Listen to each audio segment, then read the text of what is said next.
this is the other thing that's great about frequency work, is that you start to gain internal strength. You start, because you become internally strong and you release your distortion patterns, your frequency resonance is higher. You really honestly start to care much less about what other people think about you. And you also, because you're clear of your distortion, don't perceive judgment where there isn't. You know, because we, a lot of times, will make a lot of assumptions about what other people think. Everyone's judging us when they're not. When they're not, they actually don't really care. It sounds terrible, right? They're thinking about their own problems. Yeah, I was going to say, they're always just thinking about themselves. Yeah, exactly. They're thinking about their own problems. So we make all of these assumptions that limit us from having these more expanded experiences of just the joyfulness of life.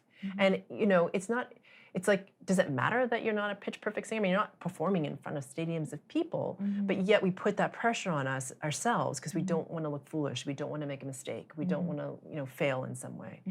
The more you strengthen, what happens is you gain an internal confidence. And that confidence is in yourself, in the knowing that you can transcend, right? That's what surrender from strength is, where you're in surrender only to pure source and your higher self.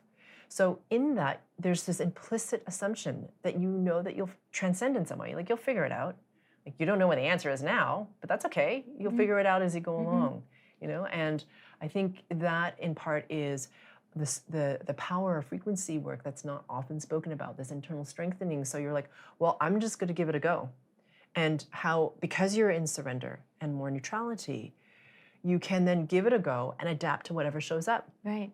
And I think we all know people like that, whether they became internally strong through frequency work or, I don't know, whatever else.